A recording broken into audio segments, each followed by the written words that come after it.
Have you ever had a person in your life that made you feel whole? Who made you feel seen and special? Have you ever had someone in your life whose words and actions had a lasting impact on your life?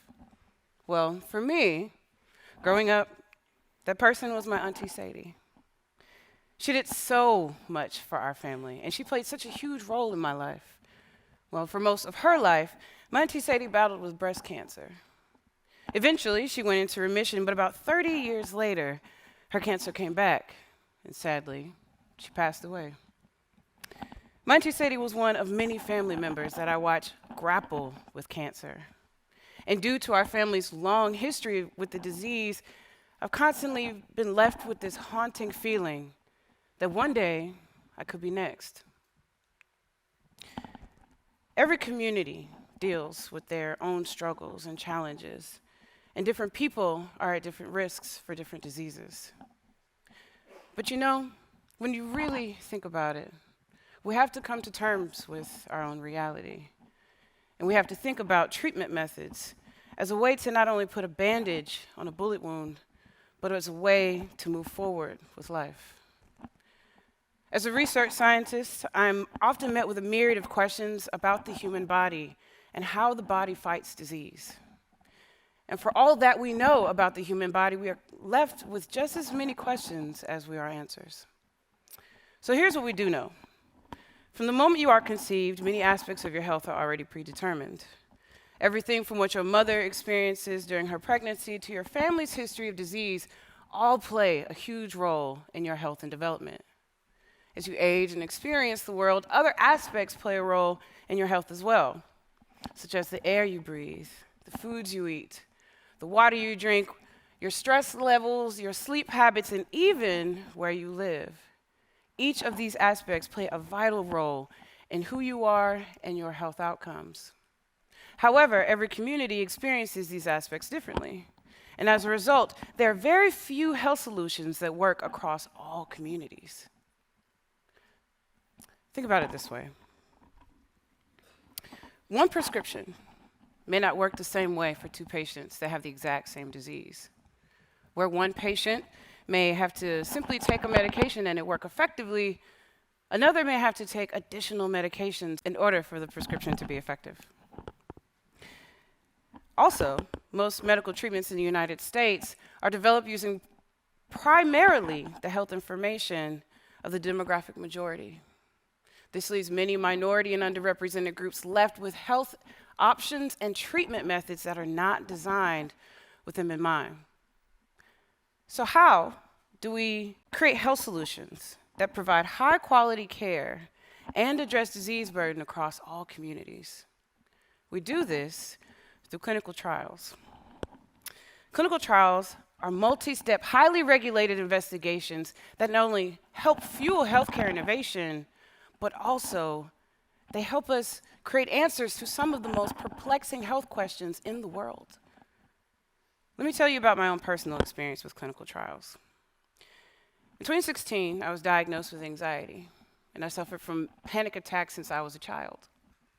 In 2022, following my first year in New York City, I was under so much stress that my body embodied that stress, and I started to have all these physical issues as a result. During my annual physical that year, my doctor recommended that I take an anxiety and depression screener or survey. My results indicated that I was not okay.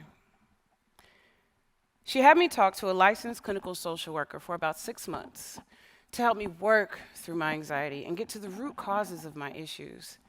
During my treatment, I developed tools to help me better manage my symptoms.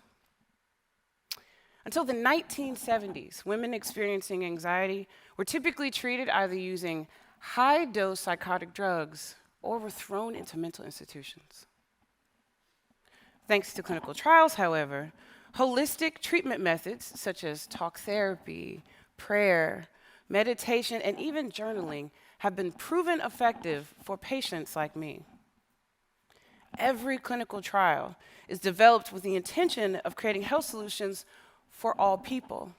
So imagine if every Black and brown person asked their doctor what clinical trial they could take part in.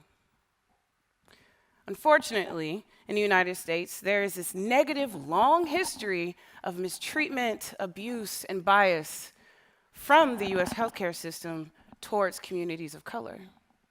And due to these biases, there are very few people that take part in clinical trials, and for very good reason.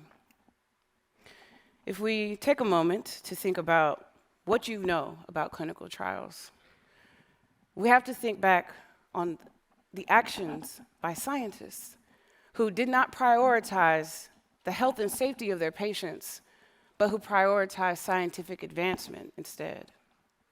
One example of such a study is the Tuskegee study of untreated syphilis in the Negro male.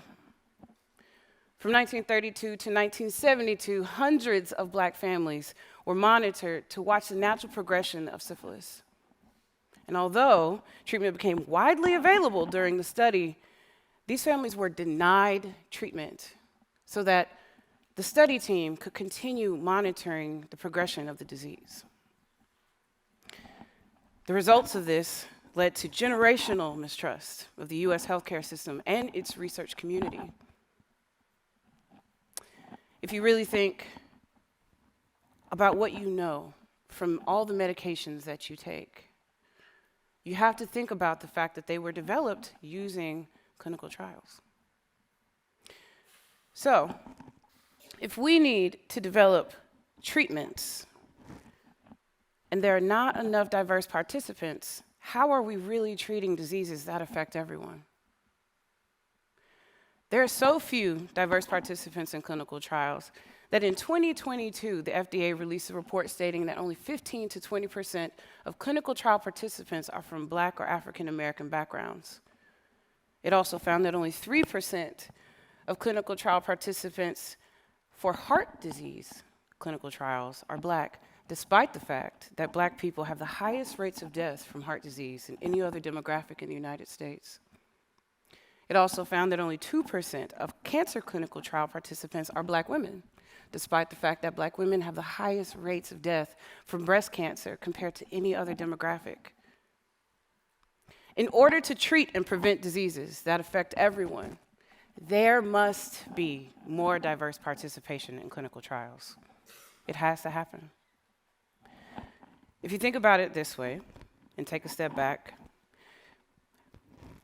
from a holistic perspective, there has been diverse participants that have taken part in clinical trials, and one that really shaped the face of medicine was the Human Genome Project. This 20-plus year research study looked at the genes of over 25,000 people and later led to the development of modern-day genetic testing. Genetic testing is a way to view and analyze your genetic code for both ancestral and health information. Many of you may know genetic testing from either Ancestry.com or 23andMe. Yeah, most of you have probably gotten your genetic testing or you've been thinking about it.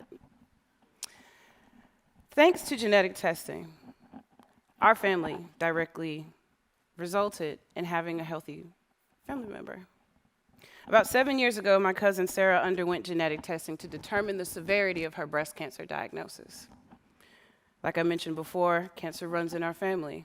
Her mother, my Aunt Marjorie, along with her two sisters, Brenda and Virginia, all died from breast cancer. Thanks to genetic testing, her care team was able to develop a treatment plan tailored to Sarah's needs. And luckily, she won her battle with the disease. Yeah.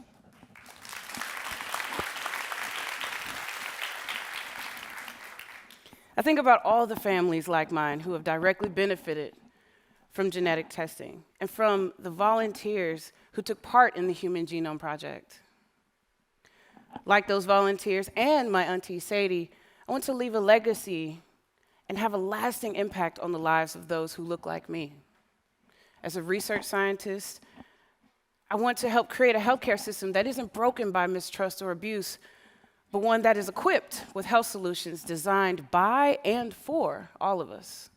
So, the next time you see your doctor, Maybe you should consider asking what clinical trials you can participate in, because volunteering for a clinical trial could very well be the greatest act of community service that you could ever take part in.